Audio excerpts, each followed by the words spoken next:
It's a Tuesday edition of the Private Property Podcast. If you join us for the first time, welcome to the family. You're tuned in to the only daily property show in South Africa, catering to your property needs. And it doesn't matter where you are on your property journey, we're certainly here to make sure that you have a better journey up ahead. And to all our regular viewers on Facebook and Instagram, on YouTube, welcome to it. You know how we do every single weekday. You and I have an appointment at 7 o'clock where I'm always in conversation with a property expert who helps us make better property decisions. And talking about making better property decisions, you can of course catch our other great shows across Private Property's social media platforms every single weekday at 8 p.m.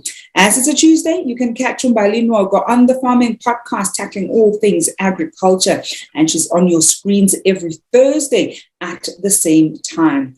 And every Mondays and Fridays, Chad brings you the Home Shoppers Show, where he takes you through exquisite properties that you can find on www.privateproperty.co.za.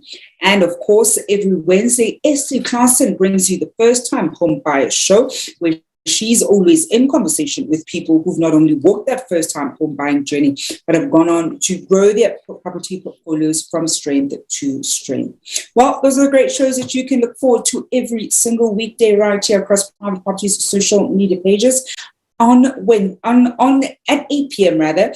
And of course, the other thing that you can look forward to is the competition that we're running on our Facebook page. And I see that we might be having some tech gremlins in the system. Don't worry, we're about to be on, and we're certainly going to be live across our social media platforms. The team is aware of this and will be coming to you shortly. Well, talking about that competition, of course, it's a great competition that we're running across our social media pages. And all you have to do there to stand a chance of walking away with that cash prize, where we give away 500 rands in cash every single weekday, is of course to make sure that you comment on the pinned post on our Facebook page, and you stand a chance of walking away with that cash prize. I'm going to check in with my colleague, and I can see that we're now on across our platforms, and we are certainly coming to do a apologize for those glitches, but we are certainly slowly coming on across the different platforms. Well, the money bag is back at 500 rands in our competition. Yesterday, we had our lucky winner, Paulina Nkosi, winning that 4,000 rands that was in the money bag. I know that we are broadcasting on YouTube, so you're watching us on YouTube, you can certainly get us. It is the other platforms, Facebook as well as Instagram, where there's minor glitches. But the show always continues right here on Private Property, and of course on the Private Property podcast with myself, Zamantungwa Kumalo. Well, to kickstart our conversation this evening, we're talking changing your marital property regime. I'm joined by Kathleen Dlepu, the director at Molefe Dlepu Incorporated. Kathleen, good evening, and thank you so much for joining us this evening. Good evening, Zama, and thank you for inviting me. And good evening to your listeners and your audience. And I think, Kathleen, before we even look at what happens when you change, things that you should be watching out for, when we talk about your marital property regime, what exactly is it that we are talking about? A marital property regime it's a principle of how you get married, and it's regulated by the Matrimonial Property Act of 88 of 1984. There were different property regime before 1984, but the 1984 Act actually tried to conceptualize the marital regime in a sequence. There are different types of marital regimes. As you know, marriage is an agreement between two people, and you have to discuss how you want to get married, because it affects the consequences and your consequences of your property, and how everything about you changes once you get married. And I think let's look at the different types of property regimes then that we effectively get, Kathleen. Okay, we've got the original marriage in community of property, when both parties marry in community of property and they jointly own everything that they acquire. Then there's a marriage out of community of property with the application of the accrual system, where it's an out of community of property, but you jointly own what you acquired after the marriage. But then there's a marriage out of community of property, we call it out and out, where yours is yours, mine is mine. But within a marriage out of community of property, you have to sign a contract, which is an antenuptial contract, and regulate the relationship of your marriage, how you want it to be regulated. So you have to sign that contract just before you get married, and it has to be registered before a notary. And because once you marry without signing that contract, that means you are married in community of property. And I think I want to pick up on that, Kathleen, because I think we often find so many people tend to not be aware that you need to sign it before you effectively get married. It's not something that you can kind of wake up 2 weeks after the wedding day or even the following day and say that you want to quickly sign it. If anything, that process is a whole process on its own. When you look at the contract that you're going to sign, that antenuptial contract, perhaps give us a few pointers on what you should be looking out for when you're now talking to your partner about the antenuptial contract that both of you are looking to sign. Okay, the antenuptial contract, both as you know that now, parties, before they get married, they come from somewhere. They've acquired properties from wherever they come from. So some of them they've inherited, some of them just donated. So an antenuptial contract specifies what actually are you going to share if you get married, and what you don't want to share, what is yours and not it is his. So we call it it's definitely a contract, but you can't enter into it after the marriage unless if you apply to court.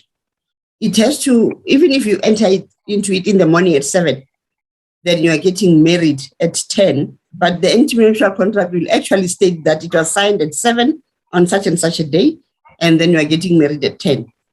So it actually regulates all the consequences of the marriage. and what will form part of a joint property or not. I am this evening in conversation with Kathleen Dlepu, who's a director at Molefe Dlepu Incorporated. We're looking at changing your marital property regime, whether you're married in community of property, or of course married out of community of property. You've signed an antenuptial contract, whether you're looking at accrual or not having the accrual system, looking at the ins and outs, and of course how it affects you, especially when you have things like actual property at stake, and of course other assets or even children who are part of the equation. I want to find out from you. When you look at your marital contract, were you even aware of the different kinds of marital contracts that were available, before you entered into your marriage? That many people tend to, almost automatically find themselves being married in community of property. They weren't aware that there are different ways that you could enter into the institution of marriage. Were you aware? What were some of the, pointers that you learned along the way? Perhaps if you have an antenuptial contract in place, what were some of the things that were very important for you to be included in that contract? Now, Kathleen, when we look at the antenuptial contract, I think what are some of the mistakes that parties make when it comes to that antenuptial contract? And I want us to even look at Black people in particular, because I think sometimes when we look at the antenuptial contract, people often think, I'm Tembi, do you think I don't love you? And when they want to justify whether or not we shouldn't be signing an antenuptial contract, when in effect we really are protecting the family's assets. It's not even about individual trust, but it really is about best protecting the family and the family's assets. What are some common mistakes that we sometimes make when it comes to antenuptial contracts? I think, Zama, the common mistake, before I go to the common mistake, I must mention that there's a customary marriage, especially when you enter into a customary marriage, there is a contract also. If you want to protect the proprietary consequences, maybe you've got two wives, you can sign that contract, but it has to be registered at the same time. But one of the common mistakes that we do, we tend to believe that when you are married out of community of property, you don't love each other, and the contract actually regulates your proprietary consequences when you divorce or when you die, because that's basically where the problems start, on the time of divorce. So if I'm me having my family house, then Mr. comes into my space, then if we did not sign that contract, we have to share that family house, only to find we have other siblings, and now the other siblings are outside of the whole equation. So it's always important to say, to put pen to paper and say, this is my family house. I inherited it from my parents. Let me protect it in a contract, saying that you found me with this family house. It does not form part and parcel of the marriage.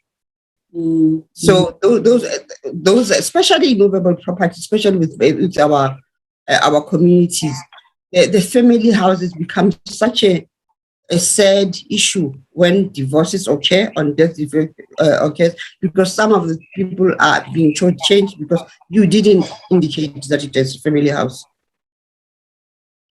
And I think, when we think about the politics of the family house, even outside of marriage, just within the, the siblings or the grandchildren who are supposed to essentially share the family home, we already have so much drama, and it gets highly contested. I can only imagine then the dynamic that it adds in if you're one of the heirs to that family, family home, and then you get married and it's not adequately stipulated that this is actually won't form part of, what you go into a marriage with. I want us to go for a quick break, find out who the lucky winner of the competition that we're running on Facebook. I already know that on Facebook we're having a few issues. Unfortunately, it's a Facebook issue. The team has been trying to get us on Facebook, but we are, of course, coming to you across our other social media platforms, so we do apologize for that. Of course, after we come back from this break, I'll also read through some of the incredible entries that we also received from some of you at home who posted there on the Facebook page. But in the meantime, let's see who the lucky winner of that 500 Rands in cash is.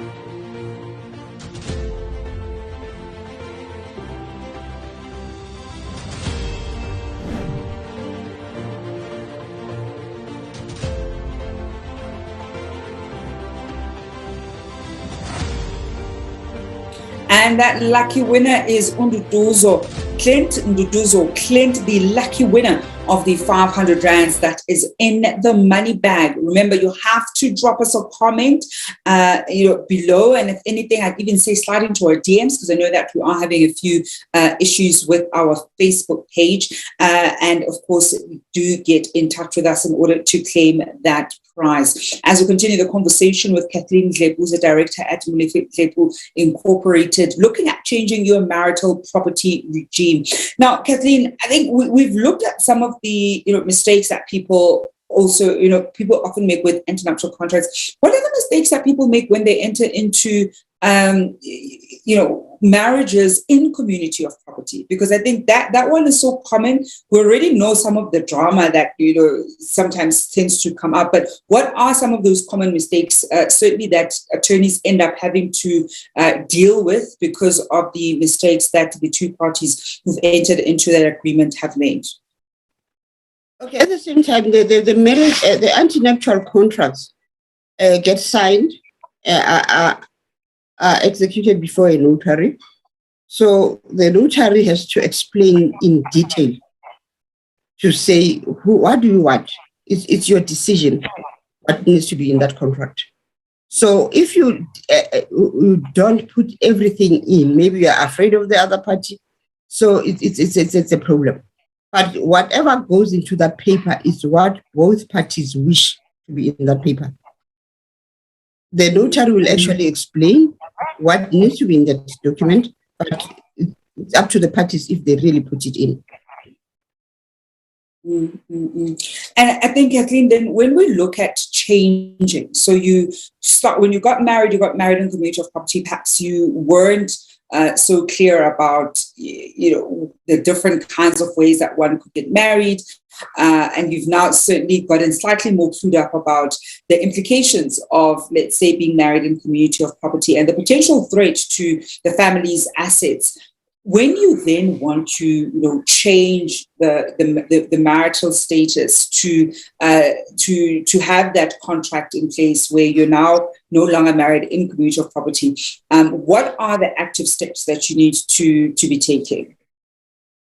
Any change in the marital status, you have to go to court. You go to court and apply for the status of the marriage to be changed. And a lot of them is changing from in community of property to out of community of property with accrual. Basically, it happens because when you get married, sometimes you get married when you are still young, and you tend to become a business person, So you are trying to protect the other party from the obligations of the business and everything that will go wrong in that business, so that whatever happens, if they have to declare you insolvent, it must be you alone and not affect the other party. And if they are creditors, it must be you alone and not affect the other party. So, but before you have to go to court, we call it a Section 21 application. So it's an application, it's an ex parte, application. Firstly, you have to indicate to court why do you want to change your marital system.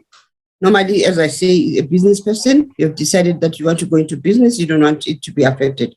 But if the property is bonded, you have to inform all the creditors.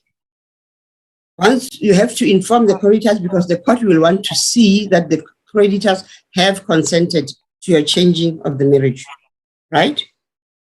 And the reason is why for that is that they don't want the creditors to be prejudiced.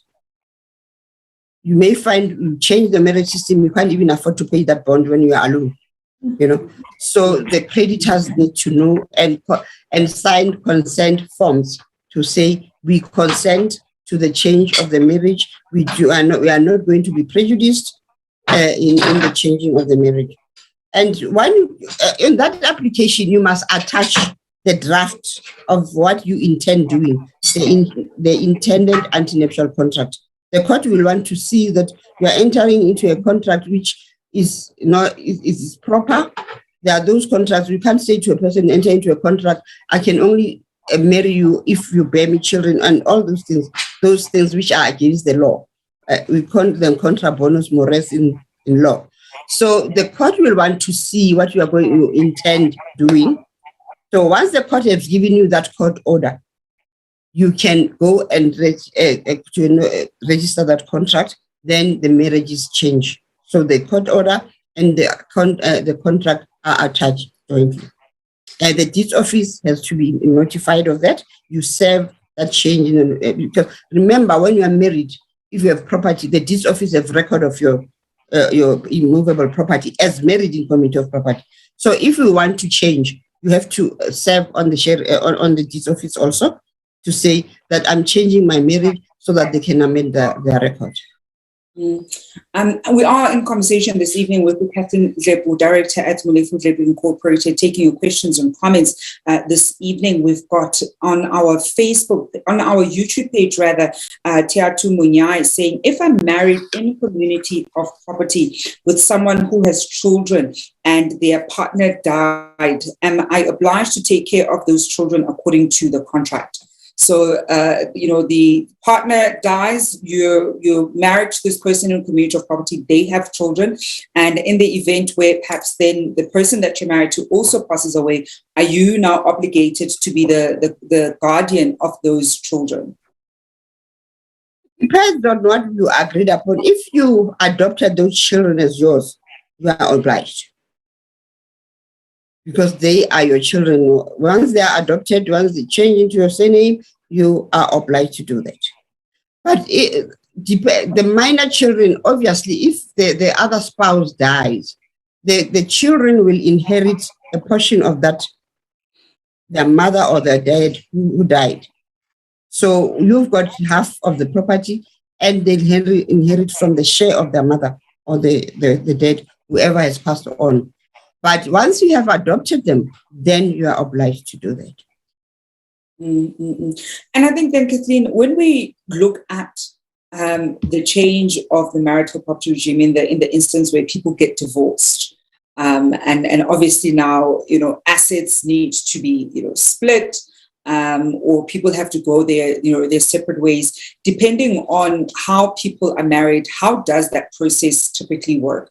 And we can start with in the event where people are married in community of property and are now, going through a divorce, and then move on to when people had signed an antenuptial contract and are now in the process of getting a divorce.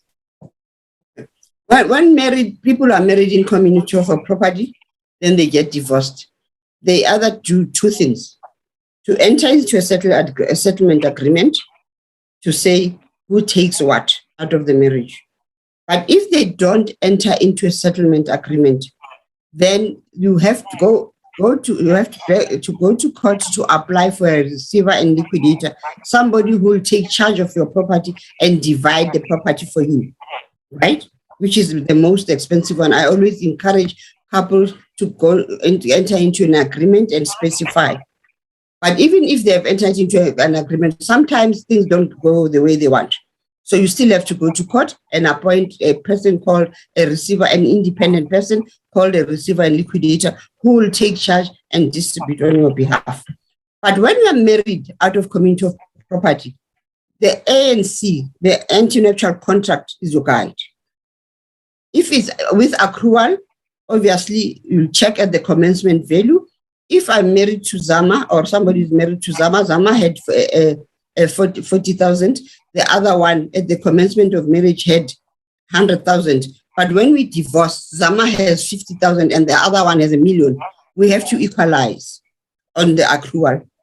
But what you had excluded, obviously, it will be excluded. But when we are married out of community of property, what we call out and out, you keep what you have in terms of the contract. We've got to Martha Shinganga saying, I don't, on our YouTube page there, saying, I don't want to lose this question. Please allow me to ask now. So can we change the regime just before getting divorced, not asking for a friend?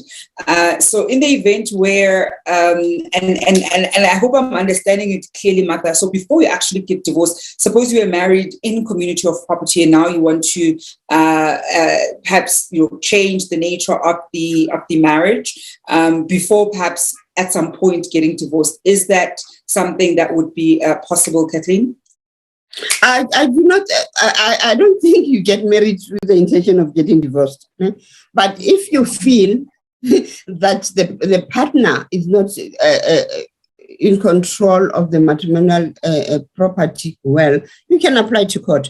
But I think it will be ingenious of you to say, I'm changing now, but the following year I'm divorcing. That's very ingenious. But if you agree to do that, there's nothing that prevents you.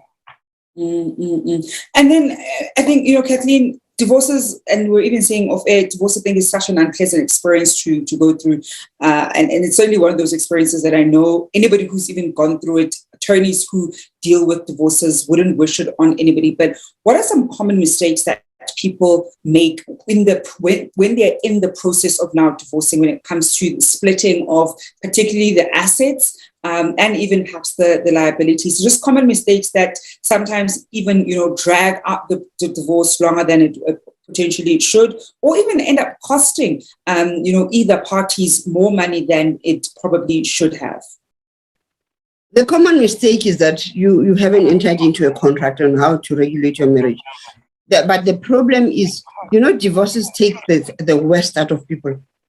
You suddenly hate the party who's next to you, and you have been staying with that person for almost 20 years. For me, it's so unfortunate and uncalled for, and especially when they are children. So as attorneys, we normally try and make them see that the divorce won't only affect them, it will affect even the children. So however, I try and encourage them to come to a settlement which it will benefit both parties. That's why I spoke about mediation sometimes, to say mediation is a win-win situation, But unfortunately, people who sometimes want to get divorced, they want to spite the other one. He can't get anything what I've worked for. But having forgotten that you stayed with this person for the past 20 years, even if that person is not working, she has contributed towards the marriage. I see Martha Shanghai saying clearly articulated. Thank you, Zama. So we definitely did get the right gist of what she was asking us. You don't want to change the nature of your marriage, knowing very well that you're going to divorce or you're going to institute divorce proceedings in the next few months. I think that's definitely something that somebody wouldn't want to do. We've got Polina Nkosi saying, I'm afraid of marrying in community of property because all his debts will affect my credit score. Anyway, I envy those brave souls who go that route. I think, Kathleen, what are the perks, if any, of getting involved, of getting married in community of property? Because I know that's a very big fear that we tend to have. So many people have stories of, relatives who were married that way and ended up losing out quite a bit. When we look at the different kinds of, marriage contracts that one could have, are there any benefits of getting married in community of property? From my personal view, because there is an marriage out of community of property with accrual, I really advise my client to do that. Because marriage in community of property, the experiences that I've had, when things are bad, it becomes very sour. So you'd rather go into an antenuptial contract and say, we will share what we achieve, we get when we have achieved together, and this is how we are going to share it. Because in an antenuptial contract, you can even do donations, you can do anything because it's a contract. But in community of property, for me, I think things are changing.